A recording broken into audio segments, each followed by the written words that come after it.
Doctor ইউনূসকে কখন arrest করা হবে অথবা তার স্বাস্থ্য উপদেষ্টাকে কখন অ্যারেস্ট করা হবে? কেন এই প্রশ্ন তুলছি?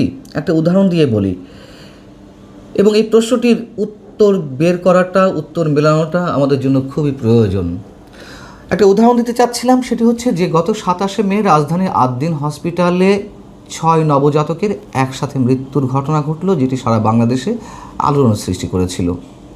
তো সেই ঘটনার পরপরই বা বিষয়টি যখন সর্বস্তর থেকে নানান ধরনের সমালোচনা জন্ম দিল, তখন সরকার কয়েকটি পদক্ষেপ গ্রহণ করল। তদন্ত কমিটি গঠন করা হলো, তদন্ত কমিটি তদন্ত প্রতিবেদন দিল। সেই তদন্ত প্রতিবেদনে উঠে এলো যে হাসপাতাল কর্তৃপক্ষের গাফিলতি এবং দায়িত্বরতদের কর্তব্যের অবহেলার কারণে এই 6 নবজাতকের মৃত্যু হয়েছে। এবং সেখানে কারণগুলো উঠে এলো, যে কক্ষটিতে এই 6 নবজাতক ছিল সেটিতে আলো বাতাসের যথেষ্ট অপ্রতুলতা ছিল, এসি বন্ধের কারণে তাদের শ্বাস প্রশ্বাসের কষ্ট হচ্ছিল, ইত্যাদি ইত্যাদি অনেক কারণ।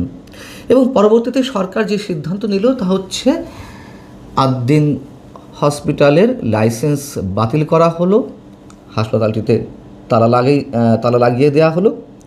সব ঠিক আছে, আমরা এই বিষয়গুলোকে অবশ্যই সাধুবাদ জানাই।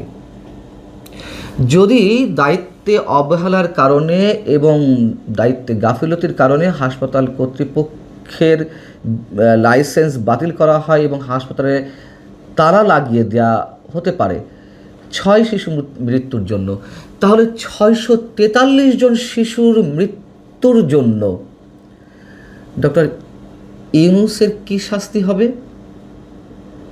ডক্টর ইউনূস সরকারের গাফিলতির কারণে যে গ্যাভির মাধ্যমে, ইউনিসেফের মাধ্যমে টিকা আনা হলো না, যার কারণে আমলাতান্ত্রিক জটিলতার কারণে টিকার ঘাটতি দেখা দিল এবং মহামারী আকারে ছড়িয়ে পড়ল হামের রোগটি, এবং গত 3 মাস ধরে প্রতিদিন একের পর এক শিশু মারা যাচ্ছে। সরকারি হিসেবে 643 জন, বেসরকারি হিসেবে আমরা ধরে নিতে পারি এই সংখ্যা 2 গুণ বা 3 গুণ, সহস্রাধিক। তাহলে ডক্টর ইউনূস সরকারের বিরুদ্ধে কেন কোনো ধরনের ব্যবস্থা নেওয়া হচ্ছে না? কেন ডক্টর ইউনূসের বিষয়ে সরকার একেবারে মুখে কুলুপ এঁটে বসে আছে?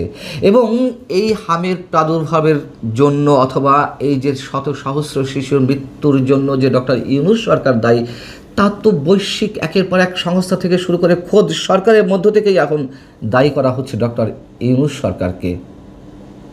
আমি একটু এক জায়গায় করে আপনাদের সামনে তুলে ধরি, আন্তর্জাতিক সংস্থাগুলো কি বলছিল। সেটি হচ্ছে ইউনিসেফ কি বলল, যে বছরের পর বছর ইউনিসেফ এই টিকা সরবরাহ করত এবং অধিকাংশ অর্থায়ন দিত গ্যাভি দ্য ভ্যাকসিন অ্যালায়েন্স, কিন্তু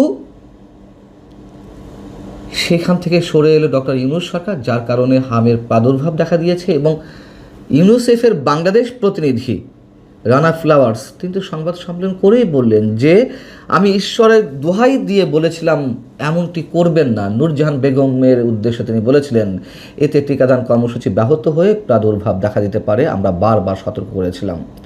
বিশ্ব স্বাস্থ্য সংস্থা গত 23শে এপ্রিল কি বলছিল তাদের প্রতিবেদনে, বাংলাদেশে হামের সাম্প্রতিক প্রাদুর্ভাবের বড় কারণ ডক্টর ইউনূসের অন্তর্বর্তী সরকারের আমলে টিকার ঘাটতি।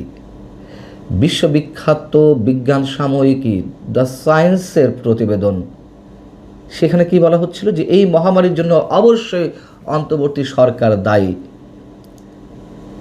গেল তো।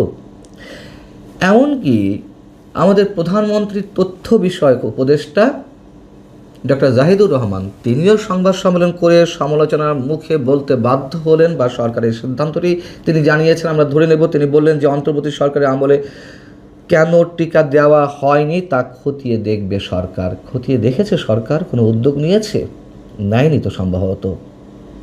এবং আরও মজার বিষয় হচ্ছে যে আন্তর্জাতিক সংস্থাগুলো যখন ডক্টর ইউনূসের গাফিলতির কথা বা ডক্টর ইউনূসকে দায়ী করছে এই হামের প্রাদুর্ভাবের কারণে, তখন সরকার বলছে যে আমরা খতিয়ে দেখব।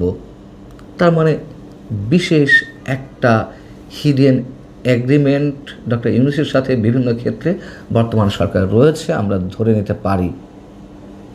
তারপরেও ধরে নিলাম যে সরকারের এটি ফর্মালিটিস বা সরকারের এটি দায়িত্ব তদন্ত করা, কে কী বললো তারা কান দেবে না, খুব ভালো কথা, কিন্তু কোনো ব্যবস্থা তো নেওয়া হয়নি। ইভেন স্বাস্থ্যমন্ত্রী গত কয়েকদিন আগে বলতে বাধ্য হলেন যে এর জন্য অন্তর্বর্তী সরকার দায়ী। এত কিছু হয়ে যাচ্ছে, তারপরেও ডক্টর ইউনূসের বিরুদ্ধে টু শব্দটি উচ্চারণ করা যাচ্ছে না। এমনকি আদালতে যে একের পর এক মামলার আবেদন করা হলো সাধারণ মানুষদের পক্ষ থেকে কিংবা আইনজীবীদের পক্ষ থেকে, এবং সবশেষ একজন সংসদ সদস্য মামলা করলেন ডক্টর ইউনূস, তার স্বাস্থ্য উপদেষ্টা নূরজাহান বেগম সহ 5 জনের বিরুদ্ধে, সেই মামলাও খারিজ করে দেওয়া হলো। কেন? সমস্যাটি কোথায় এইসব মামলা গ্রহণ করতে? সমস্যাটি কোথায় সরকারের উদ্দেশ্যে আদালতের কোনো বক্তব্য বা নির্দেশ আমাদের সামনে আসতে? আমাদেরকে এই প্রশ্নের উত্তর বের করতে হবে এই জন্য যে ডিপ স্টেটের প্রতিনিধি হয়ে ডক্টর ইউনূস এসেছিলেন, ডিপ স্টেটের হয়ে মার্কিন চুক্তি করেছেন, ডিপ স্টেটের হয়ে আমাদের স্বাধীনতার সার্বভৌমত্ব হুমকির মুখে ফেলেছেন।